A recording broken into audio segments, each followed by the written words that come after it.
عن عبد الله بن عمر عن النبي صلى الله عليه وسلم أنه ذكر الصلاة يوما فقال من حافظ عليها كانت له نورا وبرهانا ونجاة يوم القيامة ومن لم يحافظ عليها لم يكن له نور۔ نبی کریم صلی اللہ علیہ وسلم ایک مرتبہ نماز کے متعلق ارشاد فرمایا۔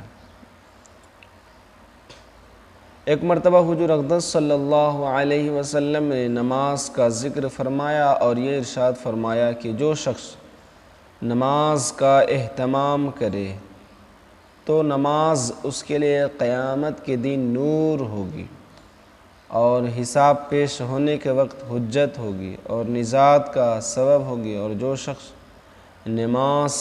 نماز کا اہتمام نہ کرے اس کے لیے قیامت کے دن نہ نور ہوگا اور نہ اس کے پاس کوئی حجت ہوگی اور نہ کوئی نجات کا کوئی ذریعہ۔ یعنی کہ جو شخص نماز پڑھتے ہیں اس کے لیے نور کا سبب بھی ہے، حجت بھی ہے، اور جو نماز نہیں پڑھتے ہیں اس کے لیے کوئی حجت، اس کے لیے کوئی جو ہے نجات کا ذریعہ نہیں ہے۔ آگے ارشاد ہے اس کا حشر فرعون، حامان اور ابی بن خلف کے ساتھ ہوگا۔ فائدہ: فرعون کو تو ہر شخص جانتا ہے کہ کس درجے کا کافر تھا، حتیٰ کہ خدائی کا دعویٰ کیا کرتا تھا، اور حامان اس کے وزیر کا نام ہے، اور ابی بن خلف مکہ کے مشرکین میں سے بڑا سخت دشمن اسلام تھا۔ ہجرت سے پہلے نبی اکرم صلی اللہ علیہ وسلم سے کہا کرتا تھا کہ میں نے ایک گھوڑا پالا ہے، اس کو بہت کچھ کھلاتا ہوں، اس پر سوار ہو کر نعوذ باللہ تم کو قتل کروں گا۔ یہ نبی پاک صلی اللہ علیہ وسلم سے کہا جاتا۔ حضور صلی اللہ علیہ وسلم نے ایک مرتبہ اس سے فرمایا تھا کہ انشاءاللہ میں ہی تجھ کو قتل کروں گا۔ احد کی لڑائی میں وہ حضور اقدس صلی اللہ علیہ وسلم کو تلاش کرتا پھرتا تھا اور کہتا تھا کہ اگر وہ آج بچ گئے تو پھر بچ گئے، میری خیر نہیں ہے، مطلب آج اگر ہم بچ گئے تو پھر بچ گئے، نہیں تو پھر میری خیر نہیں، یہ کہا کرتی تھی۔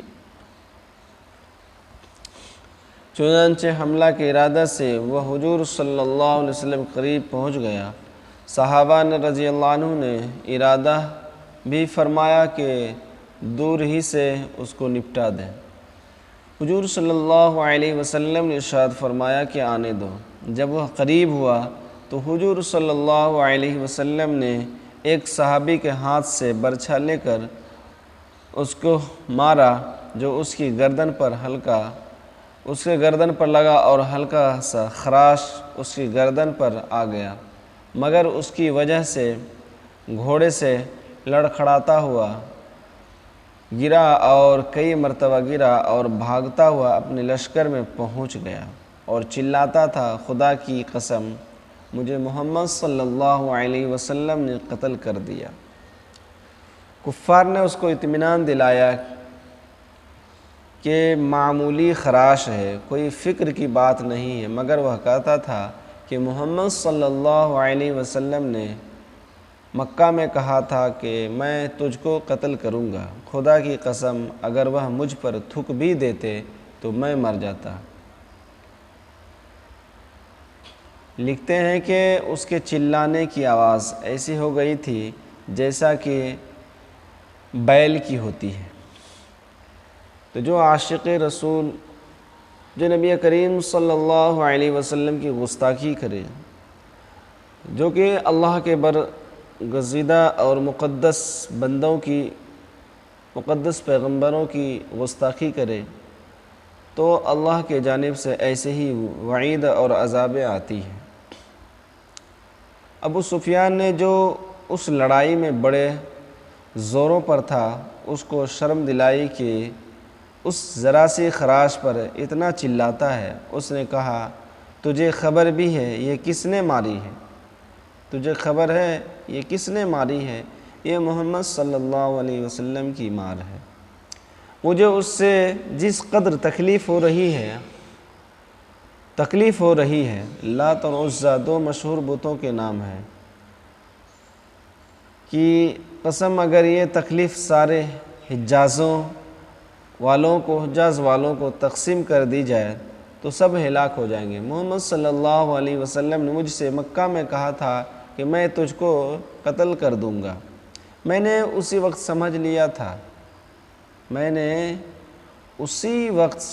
تھا کہ میں ان کے ہاتھ سے ضرور مارا جاؤں گا، میں ان سے چھوٹ نہیں سکتا۔ اگر وہ اس کے کہنے کے بعد بھی مجھ پر تھوک بھی دیتے تو میں اس سے بھی مر جاتا۔ چنانچہ مکہ مکرمہ پہنچنے سے ایک دن پہلے وہ راستہ ہی میں مر گیا۔ خمیس، ہم مسلمانوں کے لیے نہایت غیرت اور عبرت کا مقام ہے کہ ایک کافر پکے کافر اور سخت دشمن تو حضور صلی اللہ علیہ وسلم کے ارشادات کے سچا ہونے کا اس قدر یقین ہوا کہ اس کو اپنے مارے جانے میں ذرا بھی تردد یا شک نہ تھا۔ لیکن ہم لوگ کو نبی کے ماننے کے باوجود، حضور کو سچا ماننے کے باوجود، حضور کے ارشادات کو یقینی کہنے کے باوجود، حضور کے ساتھ محبت کے دعوے کے باوجود، حضور صلی اللہ علیہ وسلم حضور صلی اللہ علیہ وسلم کی امت ہونے کے باوجود، ہونے کے باوجود اپنے اوپر فخر کرتے ہیں، اور جن چیزوں سے حضور صلی اللہ علیہ وسلم نے عذاب بتائے ہیں، کیا ان سے ہم رکتے ہیں؟ کیا ان سے ہم ڈرتے ہیں؟ کیا ان سے کانپتے ہیں؟ ہر شخص اپنے ہی گریبان میں منہ ڈال کر دیکھنے کی ضرورت ہے کہ اپنا دیکھے اور جھانکے۔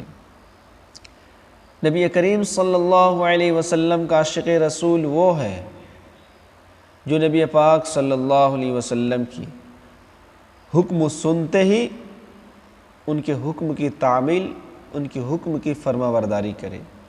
یہ نہ کہ نبی کے نام سننے کے بعد جھوم جاتے ہیں، کام سننے کے بعد گھوم جاتے ہیں۔ رگ رگ میں بستا ہے نبی نبی، اور نماز پڑھتے ہیں ہفتہ میں کبھی کبھی، تو یہ تو میرا حال ہے۔ نبی کریم صلی اللہ علیہ وسلم نے ہمارے لیے کتنی دعائیں فرمائیں، کتنی تکلیفیں اٹھائیں، کتنی مشقتیں اٹھائیں، لیکن آج ہمارے اندر تھوڑی سی بھی غیرت نہیں ہے، تھوڑی سی بھی جو ہے ہمارے اندر ایک مسلمان ہونے کا جو ہے اپنے اندر خیالات نہیں ہیں کہ جس نبی نے اس امتی کے لیے رویا ہو، جس نبی نے اس امتی کے لیے راتوں رات رویا ہو، جس نبی نے اس امتی کے لیے قبر پر رویا ہو، جس نبی نے اپنے آپ کو اپنی جان کی بازی لگا دی ہو، جس نبی نے اس امتی کے لیے اللہ تعالیٰ سے دعا فرمایا کہ ہمارے امتی کے اندر اگر گناہ بھی کرے لو، ہمارے امتی میں ایسا کوئی شکل پیدا نہ کرنا جانوروں کا۔ کیا آج انسان گناہ پہ گناہ کرتا چلا جاتا ہے؟ کیا کسی شخص کا جانور کا شکل ہوا؟ کیا کسی شخص کا گدھے کا شکل ہوا؟ کیا کسی شخص کی کتے کی شکل ہوا؟ نہیں۔ لیکن پہلے کی قوموں کی گناہوں کے وجہ سے ان کی شکل کو تبدیل کر دیا جاتا تھا۔ تو کہنے کا اصل مقصد یہی ہے میرا کہ نبی کریم صلی اللہ علیہ وسلم کہ ہم امتی ہیں، اور ہم اپنی وقار، ہم اپنی پہچان، ہم اپنی حیثیت کو بھول چکے ہیں کہ ہم کیا ہیں، ہماری قدر کیا ہونی چاہیے، ہماری وزن کیا ہونی چاہیے، ہماری کیا اہمیت ہے۔ آج ہم بھول چکے ہیں۔ ہم کلمہ کے پڑھنے والے ہیں، لا الہ الا اللہ محمد رسول اللہ صلی اللہ علیہ وسلم، ہم کلمہ کے پڑھنے والے ہیں۔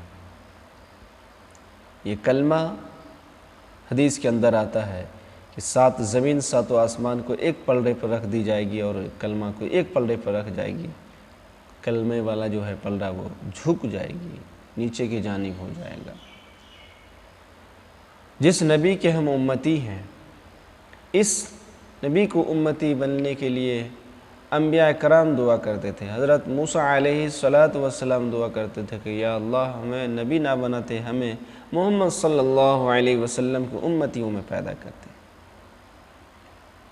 نبی پاک صلی اللہ علیہ وسلم کے سچے عاشق ہونے کی دعویٰ کرتے ہیں، نبی پاک صلی اللہ علیہ وسلم کے ہم امتی ہونے کا دعویٰ کرتے ہیں۔ کہاں گیا وہ غیرت؟ سچ کو سچ بولنا تھا۔ کہاں گیا وہ غیرت؟ غیبت سے، چغلی سے، فحش باتوں سے روکنا تھا۔ کہاں گئی وہ غیرت جو اذانیں ہوتی ہیں نماز پڑھنے نہیں آتی؟ کہاں گیا وہ غیرت کہ ہم اپنے آپ کو مسلمان کہتے ہیں، شراب کے اڈوں پہ بیٹھتے ہیں، جوا خانوں میں، جوا کے اڈوں پہ جاتے ہیں، شراب خانوں میں جاتے رہتے ہیں، اور اپنی زندگی کو ایسا بدل ڈالا ہے کہ جیسا لگتا ہے کہ مرنا ہی نہیں ہے۔ کل نفس ذائقۃ الموت، ہر نفس کو موت کا مزہ چکھنا ہے میرے محترم۔ ہر انسان کی موت آئے گی، اور موت آنے سے پہلے تیاری کر لیں۔ سب سے عقل مند شخص، کامیاب کامران وہی ہے جو موت کو ہمیشہ یاد کرتا ہو اور موت کی تیاری کرتا ہو۔ تو ہر روح جاندار کو اس دنیا سے چل جانا ہے، تو ایسا اپنا جو ہے چہرہ بنا کر رکھیں، آپ ایسے کام کریں جو کہ نبی پاک صلی اللہ علیہ وسلم کے حکم کے مطابق ہو۔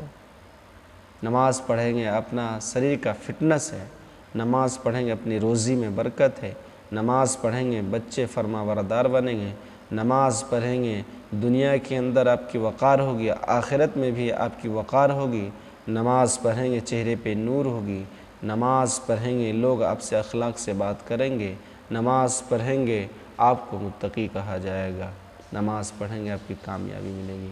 امید ہے کہ اللہ تعالیٰ ان باتوں پر عمل کرنے کی سب سے پہلے مجھے توفیق عنایت فرمائے اور تمام لوگوں کو توفیق عطا فرمائے۔ وآخر دعوانا الحمدللہ رب العالمین۔ السلام علیکم ورحمۃ اللہ وبرکاتہ۔